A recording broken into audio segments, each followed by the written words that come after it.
wabarakatuh.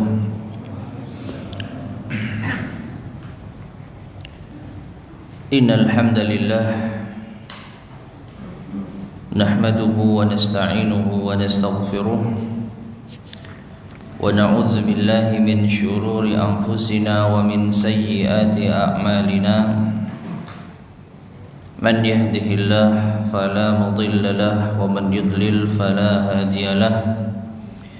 Wa asyhadu an la ilaha illallah wahdahu la syarika lah.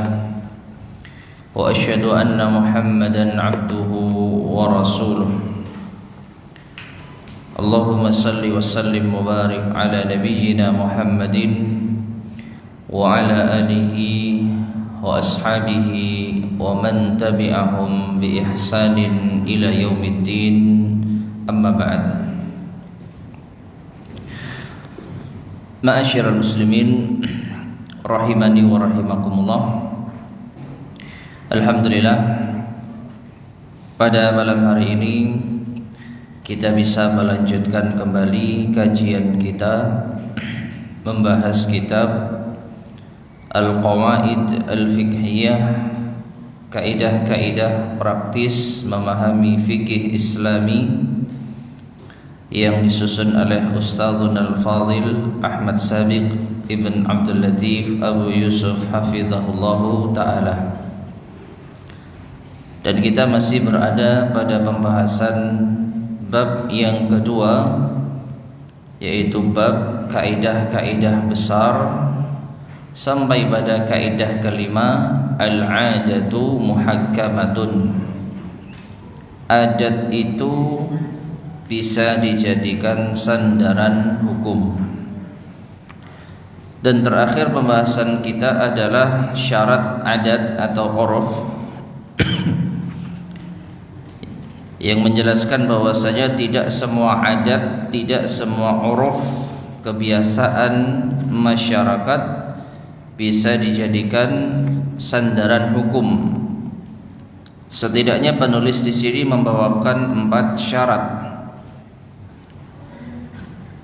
yang telah kita pelajari pertemuan sebelumnya. Kita ulang untuk murajaah. Syarat yang pertama, uruf itu berlaku umum. Adat tersebut berlaku umum, tidak boleh hanya berlaku bagi sebagian kalangan saja, tidak sebagian yang lain. Ini yang pertama. Syarat yang kedua, adat tersebut tidak bertentangan dengan nas syar'i. Uruf tersebut tidak bertentangan dengan dalil. Kalau ada uruf, kebiasaan masyarakat yang bertentangan dengan dalil, maka wajib untuk ditolak, tidak boleh untuk diamalkan. Itu syarat yang kedua. Sedangkan syarat yang ketiga, uruf tersebut berlaku sejak lama. Kebiasaan tersebut sudah berlaku lama, bukan hal yang baru, bukan kebiasaan yang baru. Dan yang keempat, yang terakhir, syarat uruf itu bisa dijadikan sandaran hukum, tidak berbenturan dengan tasrih. Tidak berbenturan dengan tasrih. Tasrih itu ketegasan. Ya, apabila sebuah uruf di suatu masyarakat itu berlaku umum dan semua syarat-syarat terpenuhi, namun ada satu perkara yang tidak terpenuhi, yaitu ada tasrih, ada penegasan dari orang yang bersangkutan, maka tidak bisa diterima. Kita ambil contoh secara asal. Uruf masyarakat misalnya membolehkan siapapun untuk mengambil rumput di lahan milik siapapun di suatu perkampungan.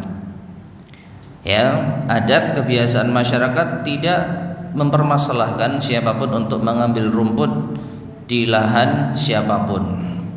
Namun ada satu lahan yang tertulis di sana dilarang mengambil rumput. Nah, perhatikan. Inilah yang disebut dengan tasrih. maka uruf yang berlaku tidak bisa diterapkan pada lahan tersebut. Karena di lahan tersebut ada tasrih, ada penegasan yang melarang untuk mengambil rumput.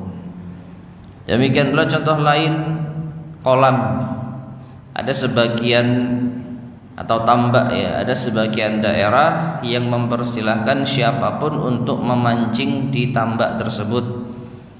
Karena ikan yang ada itu ikan dari laut misal, bukan ikan yang ditanam.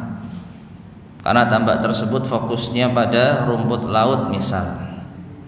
Maka uruf masyarakat membolehkan siapapun untuk memancing di sana. Tapi ada satu tambak tertulis papan larangan, dilarang memancing. Ya, maka uruf tersebut tidak berlaku di tambak orang tadi.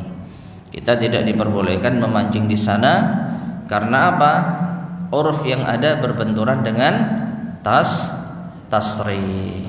Nah ini ma'asyar muslimin rahimani wa rahimakumullah, syarat-syarat diberlakukannya uruf atau uruf itu, adat itu bisa dijadikan sebagai sandaran hukum.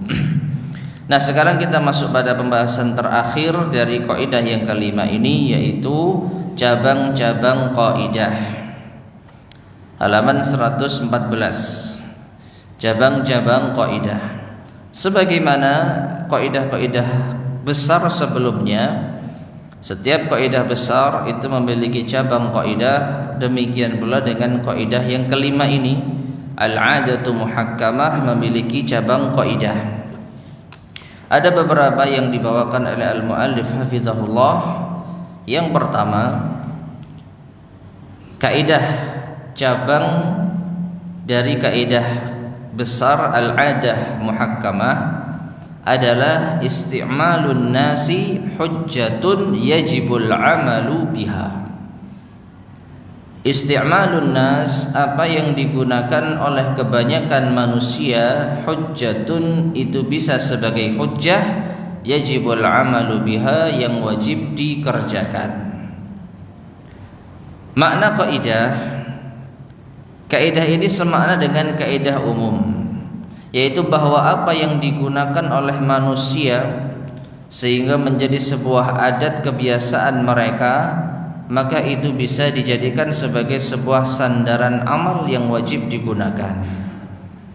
Ya, bahkan ini mungkin lebih pada penegasan kaidah ya. Penegasan kaidah. Karena maknanya sama saja sebenarnya. Maknanya sama saja. Al-'adah muhakkamah, adat kebiasaan, itu bisa dijadikan sandaran hukum. Nah, adapun tentang masalah apakah sebuah amal perbuatan yang sudah menjadi adat kebiasaan ini berlaku semuanya ataukah hanya adat umum saja dan bukan adat khusus, maka permasalahannya sama dengan kaidah umumnya. Nah, sekarang kita masuk pada contoh penerapan kaidah. Isti'malun nas hujjatun yajibul amalu biha. Jika ada seseorang yang minta tolong pada orang lain untuk menjualkan tanah miliknya, lalu setelah tanah itu terjual, yang dimintai tolong tersebut minta bagian upah atau prosentasi dari apa yang dia usahakan, ya, maka hal ini dikembalikan kepada urf yang berlaku. Apabila urf masyarakat setempat memang demikian, maka wajib memberikannya. Apa ini namanya? Jualkan tanah lalu minta persenan. Makelar, calo. Ya. Bagaimana adatnya di sini? Ada enggak orang yang menjualkan tanah, dia berhak mendapatkan apa? Persenan, bagian. Kalau ada, berapa persen? Ada nggak kebiasaan setempat? Di sini nggak tahu ya? Nggak tahu. Pelakunya ada.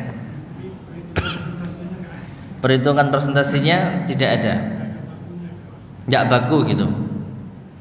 Taib, kalau nggak baku, maka setidaknya orang yang menjualkan tadi berhak mendapatkan bagian yang jelas itu. Ya, sini tak jualkan tanahmu. Ketika telah terjual, maka dia berhak untuk meminta bagian. Ya, karena nggak ada adat yang baku berapa persennya, wallahu a'lam bishawab, maka dikembalikan kepada saling ridha.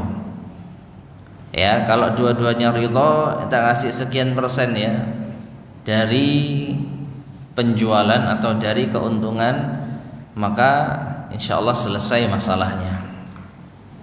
Tapi kalau di suatu masyarakat itu ada persentase yang umum, persentase yang sudah disepakati meskipun tidak secara tertulis, yang namanya calo itu dapat bagian misal 1% dari harga jual misal, maka dia berhak mendapatkannya.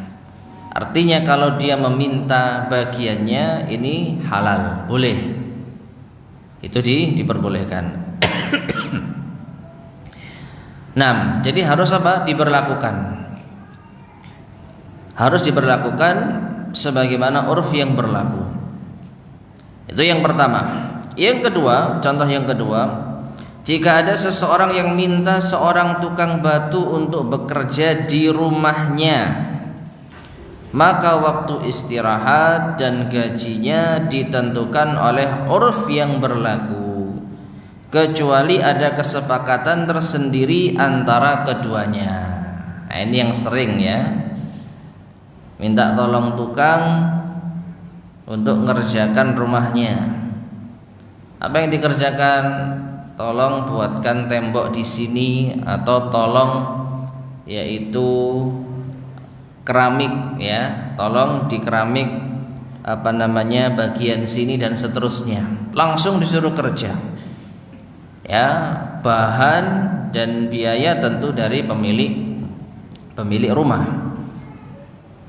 Lalu bagaimana ketentuan upahnya, istirahatnya, dan lain sebagainya? Kalau tidak ada pembicaraan di muka, persyaratan di muka, maka kembali kepada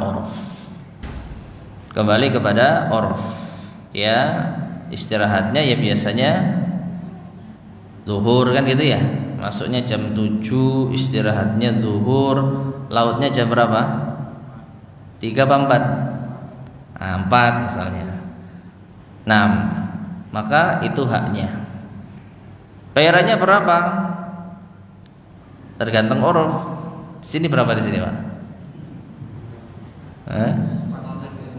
140, 150. Itu tukang, asisten apa jenenge? Kuli 100. Nah, jadi kalau tidak ada pembicaraan di depan, maka ketika tukangnya misalnya, lu bayaran saya biasanya 200, misalnya gitu ya, nggak berlaku. Di sini urufnya tukang 150, kuli 100.000. Dan ini bisa jadi beda di tempat yang lain. Ya, sama ketika tukang di kota tiba-tiba nukang di desa. Itu ya, yang mungkin tukang di sana 100.000, kulinya 75 misal. Kalau dia minta, lu saya di kota, nggak bisa. Kecuali dijelaskan di depan, dan ini yang disebut dengan tasrih. Pak, saya kalau kerja bayaran saya 200.000 ya, setuju nggak? Ya udah, nggak apa-apa. Kulinya 150 ya, karena kuli ini juga bisa nukang, hasilnya sama. Cuman dia begini dan begitu. Oke, deal. Maka ini disebut dengan tasrih. Ya, dan uruf yang berlaku tukang 150, kuli 100 tidak dianggap. Ya, tidak dianggap karena bertentangan dengan apa? Tasrih tadi. Ini yang dimaksud, kecuali ada kesepakatan tersendiri antara keduanya. Nah, seperti itu. Nah, jadi apa yang menjadi amalan yang biasa dilakukan oleh manusia, ini merupakan hujjah yang wajib diamalkan. Ini cabang kaidah yang pertama. Selanjutnya, cabang kaidah yang kedua, al-ibratu lil ghalibil katsiri la lil qalilin nadiri. La lil qalilin nadiri. Al-ibrah yang dijadikan dasar lil ghalib itu sesuatu yang berlaku umum, al-katsir yang banyak, la lil qalil bukan yang sedikit, an-nadiri yang jarang. Kaidah ini juga biasa disebut dengan al-ibratu lil ghalibi syai'i la lin nadiri. Yang dijadikan dasar adalah yang berlaku umum bukan yang jarang. Juga biasa disebut dengan lafaz innama tu'tabarul 'adatu idza taradat aw ghalabat. Sebuah adat itu dianggap apabila berlaku menyeluruh atau kebanyakannya seperti itu. Ma'asyiral muslimin rahimani wa rahimakumullah. Di sini ada 3 ungkapan yang maknanya saling melengkapi ya. Ada 3 ungkapan yang maknanya saling melengkapi. Ada 3 lafaz utama di sini. Ada lafaz al-katsir atau al-ghalib atau asy-sya'i dan juga ada muttarid. Ya. Kita baca penjelasan al-muallif. Dalam ketiga ungkapan di atas terdapat 3 lafaz yaitu muttaridun atau ittiradun. Ya, innama tu'tabarul 'adatu idza taradat. Nah itu. Innama tu'tabarul 'adatu idza taradat. Ittaradat, muttarid atau ittirad. Maksudnya adalah sebuah adat itu berlaku menyeluruh untuk semua kalangan dan dalam semua kejadian. Kesimpulannya, adat itu harus menyeluruh. Kemudian ada lagi lafaz ghalabah. Ya, al-ghalabah, al-ibratu lil ghalib.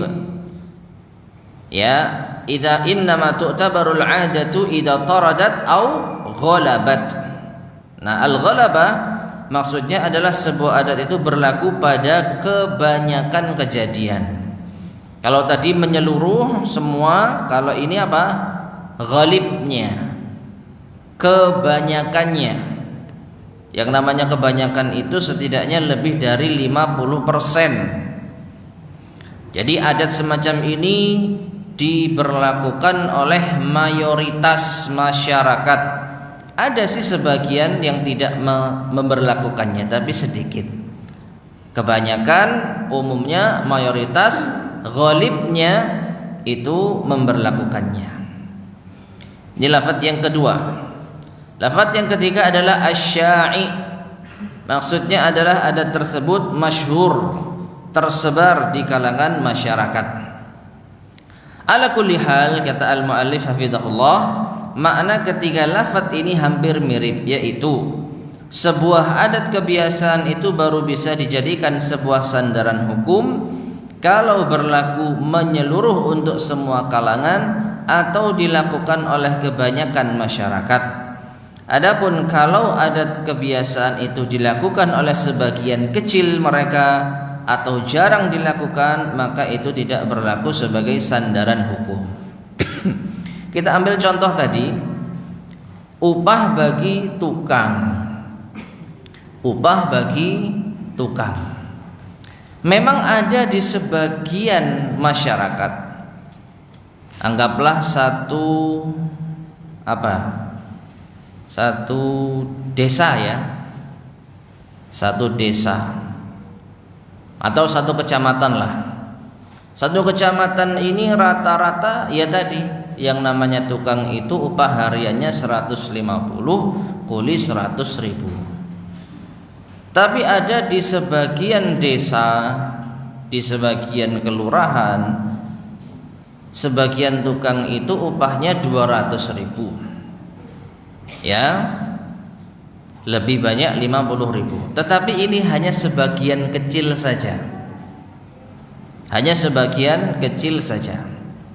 Nah, ketika ada seseorang yang berada di dalam kecamatan tersebut memanggil tukang dan menyuruhnya untuk kerja langsung, perhatikan ya, langsung tanpa ada pembicaraan di depan, Pak, saya mau pasang keramik, tolong pasang besok ya saya sediakan bahannya, besok jenengan langsung kerjakan saja.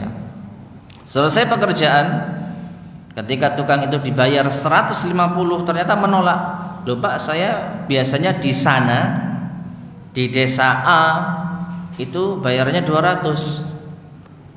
Nah, maka dilihat apakah 200 ini sebagian kecil atau sebagian besar. Akhirnya tanya, tukang nang daerahmu piro? Loh, 150 nang kene. Tanya lagi, 150. Rata-rata 150. Terus ada yang bilang, iya sih di sebagian tempat ada yang 200. Nah, dipresentasikan ternyata yang dominan 150.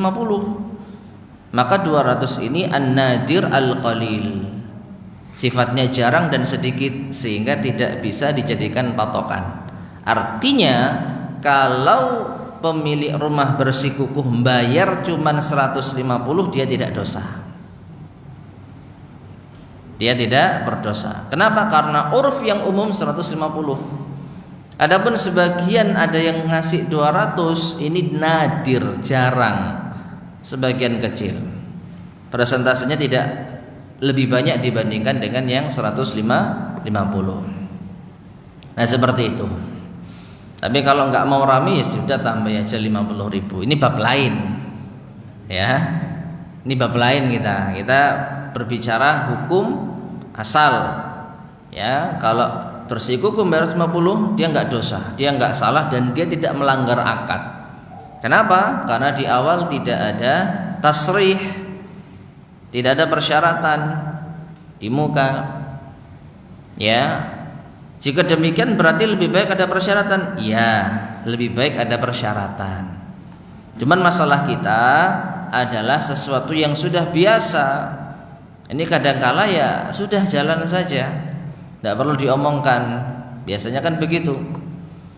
Nah, kalau kita khawatir rentan masalah, lebih baik dibicarakan di depan. Tapi seandainya tidak dibicarakan, tetap ada solusinya di dalam syariat. Kembalikan kepada urf.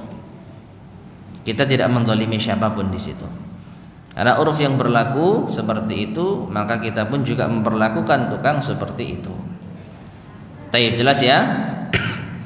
Nah, jadi kita menggunakan uruf yang dominan, yang menyeluruh kebanyakan. Masalah. Lalu bagaimana kalau sebuah adat kebiasaan itu dilakukan oleh separuh masyarakat dan separuhnya lagi tidak menjalankan atau mengerjakan, atau presentasi dilakukan dan tidaknya itu separuh-separuh.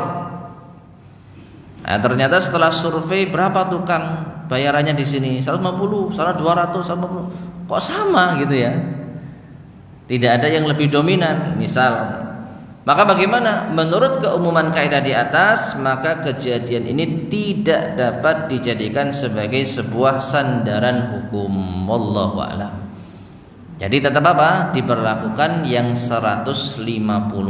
Kalau sekiranya sama-sama kuatnya, ya, di jumlah dari pengalaman dan survei antara bayaran 150 dan 200 itu sama, imbang, maka tidak bisa dijadikan sebagai acuan. Yang mana? Yang 200, ya, yang 200. Wallahu alam bissawab.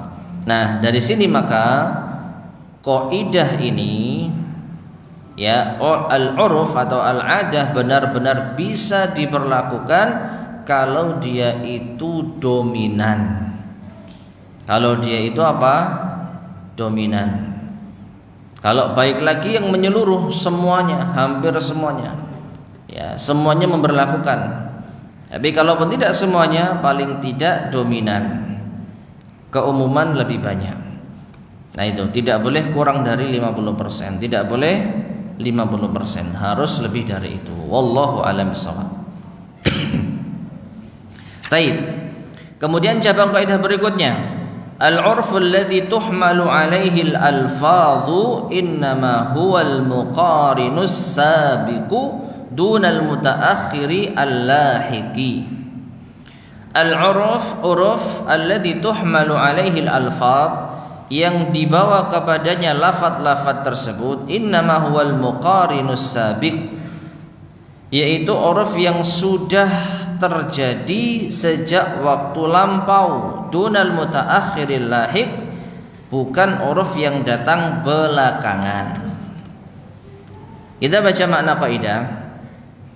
Sebuah lafaz, baik lafaz syar'i maupun lafaz manusia, itu dibawa pada makna yang berlaku pada zaman itu dan bukan pada makna yang muncul belakangan. Ini kaidah umum juga ya. Lafaz syar'i maupun lafaz manusia secara umum itu wajib dibawa pada makna yang berlaku di zaman itu, makna yang berlaku saat lafaz itu muncul pertama kali, bukan pada makna yang belakangan. Misal lafaz syar'i, Rasulullah sallallahu alaihi wasallam bersabda, "Fa'alaikum bisunnati." Berpegang teguhlah kalian kepada sunnahku. Ada lafaz sunnah. Lafaz sunnah ini yang dimaksud di dalam hadis ini secara umum adalah jalan dan cara hidup yang ditempuh oleh Rasulullah sallallahu alaihi wasallam secara umum, sesuai dengan sunnah. Sunnahnya demikian. Apa maksudnya? Jalan hidup yang ditempuh oleh Rasulullah sallallahu alaihi wasallam, cara beragamanya Rasulullah sallallahu alaihi wasallam.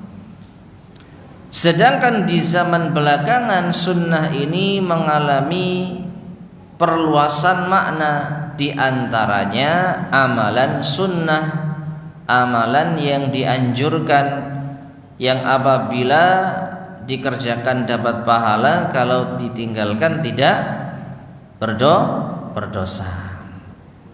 Nah, oleh karena itu tidak boleh membawa makna hadis alaikum bisunnati kepada makna zaman ini. Jadi kesalahan kalau lihat Nabi SAW bersabda alaikum bisunnati, berpegang teguhlah kalian pada sunnahku. Maksudnya apa? Berpegang teguhlah kalian kepada amalan-amalan ibadah yang kalau dikerjakan dapat pahala, kalau ditinggalkan tidak berdosa. Ini salah. Karena sunnah di zaman itu, di zaman lafaz ini muncul, maknanya adalah jalan hidup Rasulullah sallallahu alaihi wasallam. Nah, kecuali apabila sunnah ini diucapkan oleh para ulama mutaakhirin, para ulama belakangan, terlebih ketika membahas tentang fikih. Ya, misalnya amalan tersebut adalah sunnah, misal, maka kita bisa memaknainya sesuai dengan yang berlaku saat ini. Yang dimaksud sunnah apa? Yaitu amalan yang dianjurkan, kalau dikerjakan dapat pahala, kalau ditinggalkan tidak berdosa. Nah, itu contoh lafaz syar'i. Adapun lafaz manusia di sini al-mu'allif membawakan contoh daging. Ya, kalau ada yang berkata, wallahi saya selamanya tidak akan makan daging. Ya, kapan ini diucapkan? Ini diucapkan misalnya tahun berapa? 70-an misalnya. Wallahi saya selamanya tidak akan makan daging. Misal kalimat ini diucapkan tahun 70-an. Tahun 70-an daging itu hanya sebatas hewan apa? Berkaki 4. Hewan berkaki 4. Apa? Kambing, sapi, unta, kerbau. Itu untuk mereka. Jadi wallahi saya tidak akan makan daging, tapi dia makan ayam, maka tidak melanggar sumpah. Ya, di tahun 70-an. Ternyata di tahun 2000 ada perluasan makna. Semua hewan bagian tubuhnya disebut daging. Daging ikan, daging ayam, daging kelinci, daging burung. Daging apa lagi? Kambing sudah daging dari dulu. Daging bebek. Lainnya ya langsung aja bebek, ayam, ikan. nggak pakai daging. Adapun tahun sekarang kok sudah diluaskan maknanya, ya ini tidak berpengaruh karena sumpahnya diucapkan ketika tahun 70-an tadi. Beda kalau sekiranya, perhatikan, sumpahnya sekarang, demi Allah saya tidak akan makan daging, dan daging itu sudah meluas maknanya. Misalkan ya, semua isi utama dari hewan disebut daging, sampai durian aja daging ya, daging durian kan gitu ya. Ayo gimana? Wallahi saya tidak akan makan daging, berarti nggak boleh makan daging durian. Allahu a'lam bishawab ya. Nah ini, jadi ma'asyiral muslimin rahimani wa rahimakumullah, kalimat itu dinilai di saat itu diucapkan. Kalau terjadi perluasan makna, maka tidak dianggap, ya, maka tidak dianggap hal tersebut. Taib.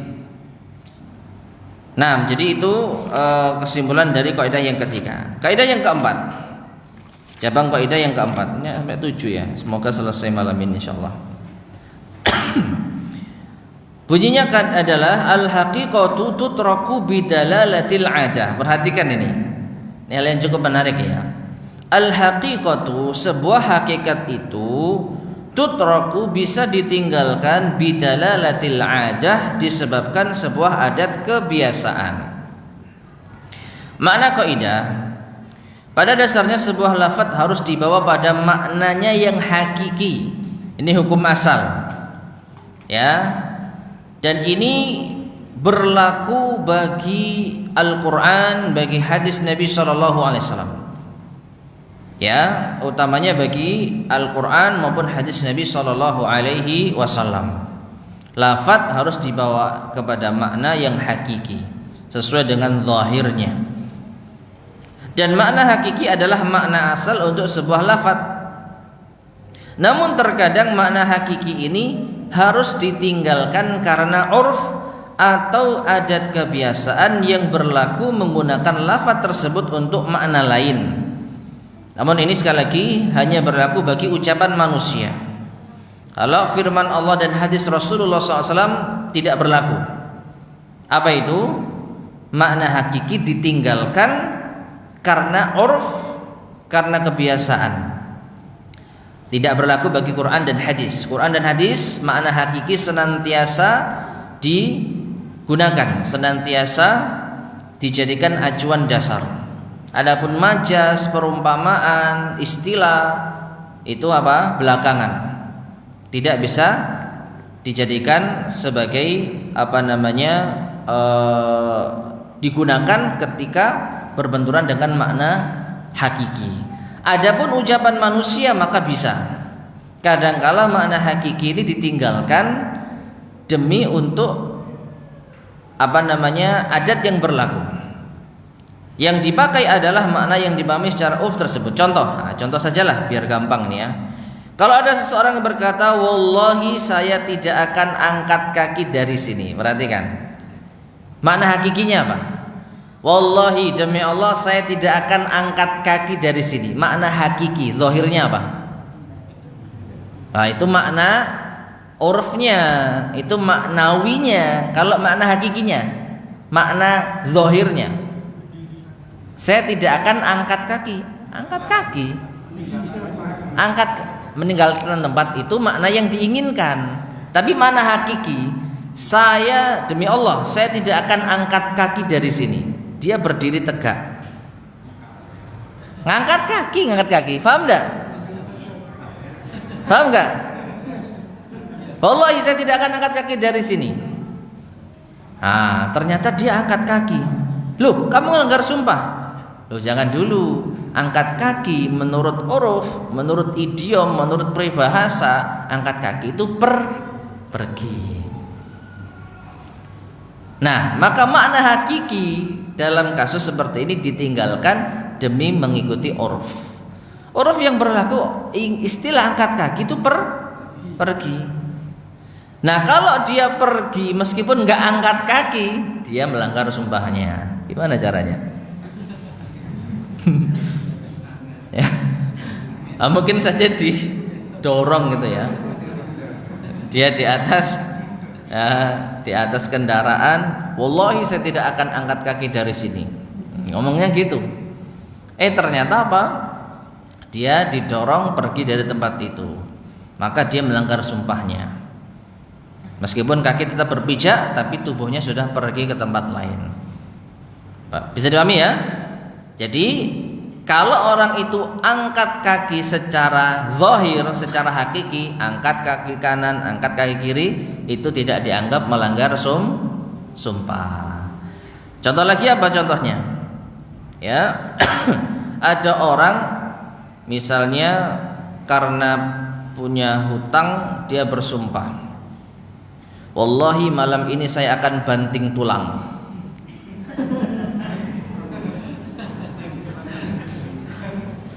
Ya, wallahi malam ini saya banting tulang. Dia kerja, dapat upah, tapi nggak ada tulang yang dibanting.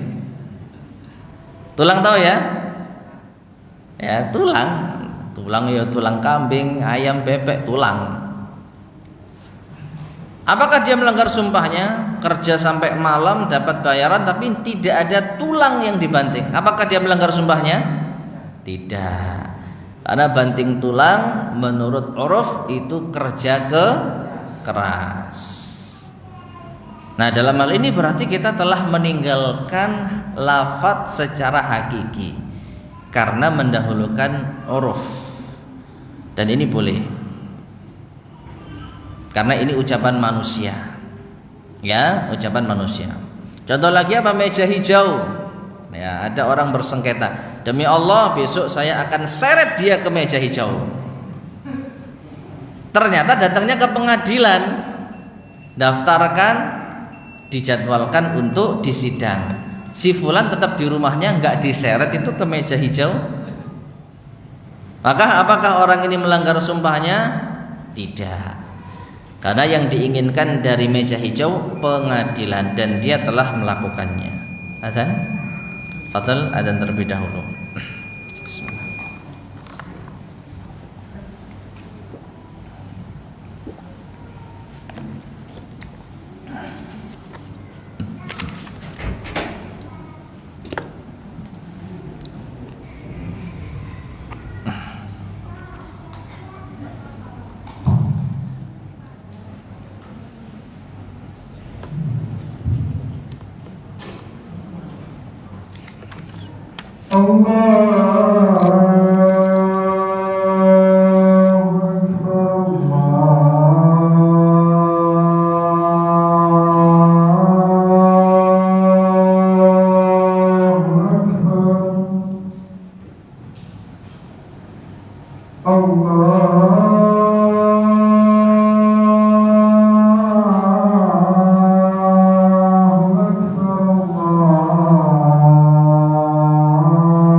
Bismillahirrahmanirrahim. Ma'asyiral muslimin rahimani wa rahimakumullah. Kita lanjutkan sedikit lagi kaidah yang kelima, yaitu cabang dari kaidah al-'adah al-muhakkamah. Di sini al-muallif berkata, al-isyaratul ma'hudatu lil akhrasi kal bayani bil lisani. Al-isyaratul ma'hudah, sebuah isyarat yang bisa dipahami, lil akhrasi, bagi seorang yang bisu, kal bayani bil lisani, seperti keterangan dengan kata-kata. Ya, ini jelas ya. Orang yang bisu tidak bisa bicara, sehingga isyaratnya itu dipahami seperti kata-kata. Contohnya apa? Contohnya dalam mengakadkan sesuatu. Ya, dalam mengangkatkan sesuatu. Akad nikah misalnya, orang yang bisu menikah. Ketika wali mengatakan ankahtuka wa zawajtuka bi binti fulanah bil mahri kada, gitu ya. Lalu si bisu ini mengatakan, enggak bisa mengatakan ya, apa menganggukkan kepalanya misalnya.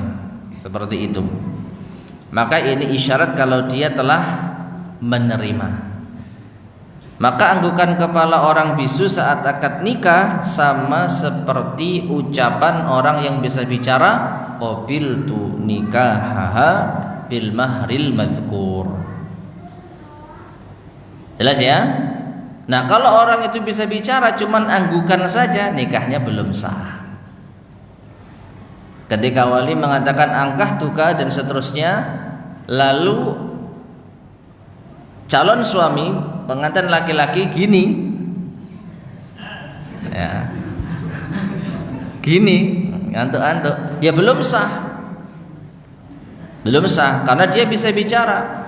Harus ada lafaz, harus ada ucapan, qabiltu, minimal seperti itu, ya, qabiltu, saya terima. Tapi kalau dia tidak mengucapkan apapun, dia mengisyaratkan sesuatu, maka tidak dianggap. Nah, ini menunjukkan orang yang bisu itu isyaratnya berfungsi sebagaimana orang yang berbicara. Jelas ya? Taib, itu kaidah yang kelima. Kaidah yang keenam, al-ma'rufu 'urfan kal masyruti syartan. Al-ma'rufu 'urfan, sesuatu yang sudah menjadi 'uruf, kebiasaan, kal masyrut, seperti sebuah syarat, syartan yang disyaratkan. Atau dengan ungkapan lain, at-ta'yinu bil 'urfi kat ta'yini bin nassi, yang ditentukan dengan uruf itu seperti yang ditentukan dengan ketegasan lafaz. Langsung kita ambil contoh yang disebutkan oleh al-muallif. Kalau ada dua orang yang melakukan akad, contoh pertama, maka konsekuensi dari akad tersebut mengikuti adat kebiasaan yang berlaku di daerah setempat. Misal, seseorang yang membeli sepeda motor, dan uruf yang berlaku terdapat garansi mesin selama 1 tahun misalnya. Jadi kalau beli di daerah itu, uruf yang berlaku ada garansi mesin selama 1 tahun. Maka garansi itu wajib dipenuhi oleh pihak penjual meskipun tidak disebutkan dalam akad.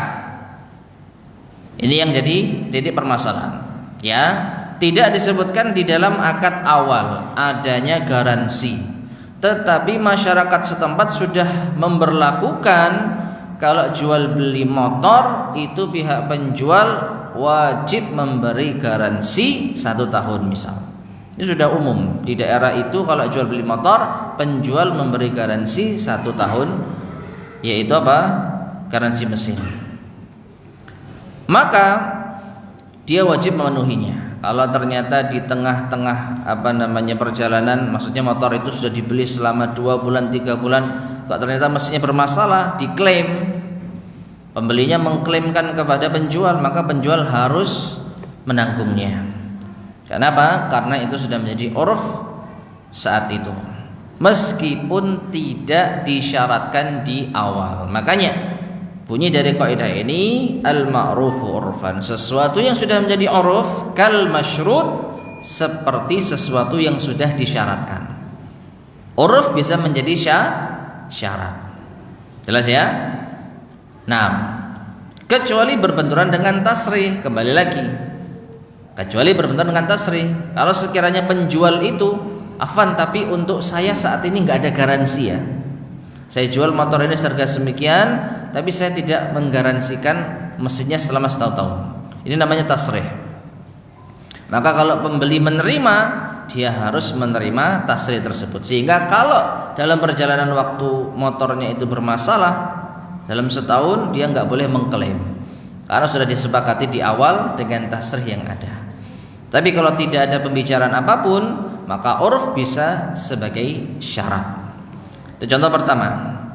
Contoh yang kedua, nafkah yang boleh dituntut oleh seorang istri atas suaminya adalah yang menjadi kebiasaan masyarakat setempat menurut kadar kaya dan miskinnya suami.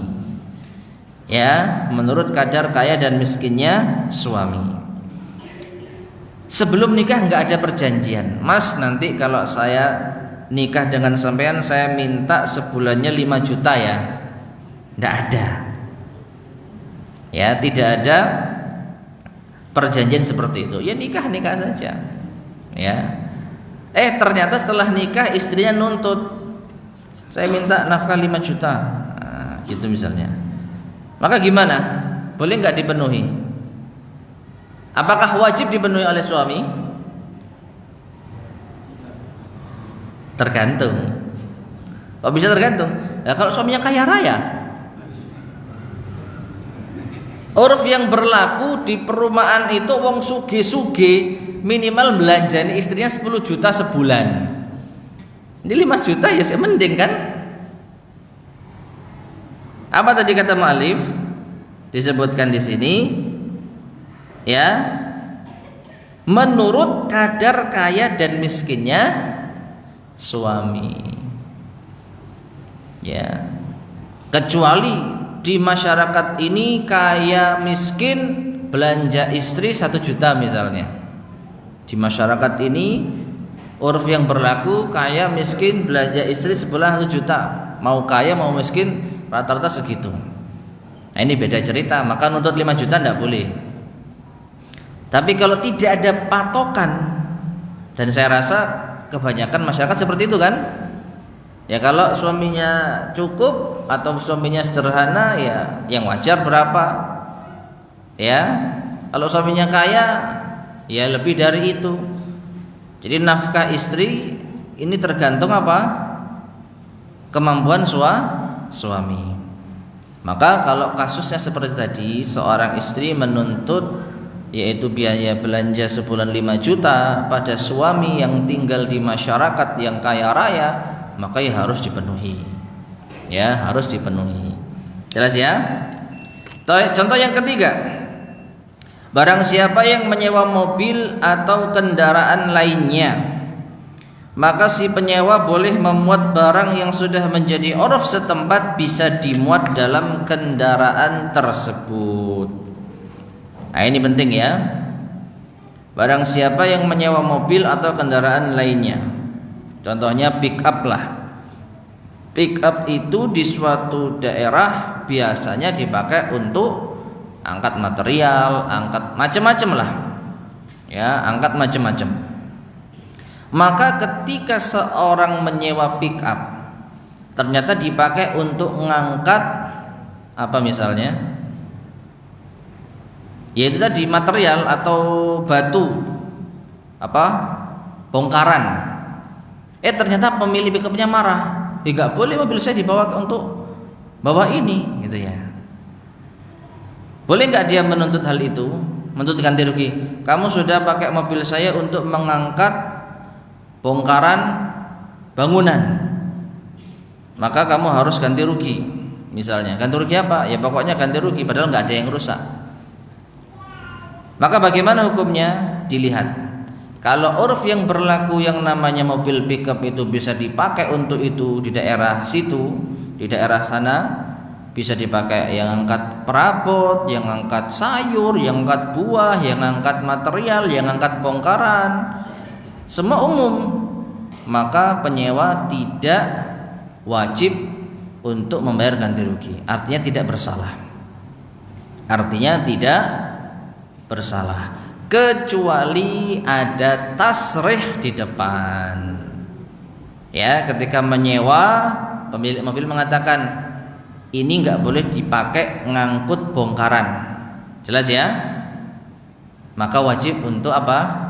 Memenuhinya. Kalau nggak mau, ya cari sewaan lain. Jangan diterima persyaratannya tapi dilanggar dosa. Dengan dalih lu urf di sini boleh kok. Iya, urf di sini boleh, tapi pemilik mobil ini dengan tasrihnya melarang. Kalau Anda setuju, kerjakan. Kalau nggak setuju, cari sewaan lain. Tapi kalau tidak ada pembicaraan di awal, maka kita kembalikan kepada uruf. Jelas ya? Nah, sebaliknya jamaah sekalian, sebaliknya. Kalau sekiranya di suatu daerah ini uruf mobil tadi itu dipakai hanya untuk barang-barang tadi, ya, hanya untuk dipakai untuk material, buah, kemudian bongkaran bangun dan sebagainya. Tiba-tiba ada yang menyewa dipakai untuk membawa apa misalnya, yang aneh gitu. Dipakai membawa orang ya, dipakai istilahnya bukan kayak supporter gitu loh, kayak arak-arakan gitu loh, dipakai ngangkut orang untuk demo misalnya. Terlepas untuk demonya ya, demonya ini masalah lain, tapi dipakai untuk bawa orang ya. Sedangkan urufnya nyewa bukan buat bawa orang, ya kan? Nyewa pickup ya untuk bawa barang, maka dia sudah kena larangan menurut uruf ya, dan juga larangan menurut hukum. Kan nggak boleh ya pickup juga pakai orang. Nah seperti itu. Nah jadi meskipun tidak disyaratkan di awal, uruf itu fungsinya bisa menjadi syarat. Dan yang terakhir, kaidah ketujuh, la yungkaru taghayyurul ahkam al-ijtihadiyah bi taghayyuril azman. Tidak boleh diingkari perubahan hukum ijtihadiyah karena perubahan zaman. Pembahasan ini sebenarnya cukup panjang, tetapi kita ringkas saja. Hukum itu ada dua, hukum yang tetap dan hukum yang bisa berubah karena ijtihad. Hukumnya tetap seperti sholat, puasa, zakat nggak akan berubah, ya. Waris juga nggak akan berubah. Nah ada hukum yang ijtihad. Kalau sekiranya ada hukum yang ijtihadiyah yang didasarkan dengan ijtihad, maka tidak boleh diingkari dengan adanya perubahan zaman. Tidak boleh diingkari dengan perubahan zaman. Di sini yang dibawakan oleh mu'allif contoh hukum yang berubah dengan perubahan keadaan, larangan Rasulullah SAW untuk ziarah kubur di awal masa Islam. Kemudian beliau membolehkannya di akhir masa Islam. Ya, maka dibolehkannya ziarah kubur ini tidak boleh diingkari. Kenapa? Karena zaman sudah berubah. Dulu ya umat Islam mungkin dikhawatirkan masih terpengaruh dengan kesyirikan kalau ke kuburan, tapi setelah Islamnya kuat, akidahnya kuat, Rasulullah SAW membolehkan ziarah kubur untuk mengingat kematian. Demikian pula dulu Rasulullah SAW melarang menyimpan daging kurban di atas 3 hari, ya, kemudian sekarang diperbolehkan. Demikian pula tata cara belajar ilmu syar'i dengan didirikannya sekolah yang menggunakan kelas, meskipun pada zaman dahulu tanpa hal-hal tersebut. Dulu tidak ada kelas, tidak ada kurikulum, tidak ada nilai dan lain sebagainya. Maka dengan perubahan zaman, para ulama berijtihad dengan adanya kelas, dengan adanya nilai, kurikulum, maka ini tidak boleh diingkari, ya, tidak boleh diingkari. Artinya apa? Nggak ada ya kelas-kelasan, yang ada itu belajar talaqi, halaqah, misal seperti itu, mulazamah, maka ini keliru. Maka ini apa? Keliru. Karena belajar memang itu sesuai dengan nas. Talabul ilmi fardhah ala kulli muslim. Ini nasnya. Tetapi bagaimana caranya, wasilahnya dengan apa, tidak diatur oleh nas. Maka ini berlaku ijtihad para ulama. Dan masing-masing zaman memiliki ijtihad-ijtihad yang berbeda. Dulu mungkin ijtihadnya hanya halaqah, tapi sekarang ada kelas dan lain sebagainya. Maka tidak boleh diingkari apabila di zaman sekarang pembelajaran itu dengan sistem kelas, nilai dan lain sebagainya. Wallahu taala alam bissawab. Taib ma'asyiral muslimin rahimani wa rahimakumullah. Ini yang bisa kita sampaikan pada kajian kita di malam hari ini. Kita telah menuntaskan kaidah yang kelima minal qawaid al-kubra, dari kaidah-kaidah besar. Insyaallah pada kesempatan berikutnya kita masuk pada kaidah yang keenam. Sebelum kita akhiri, ada yang disampaikan mungkin?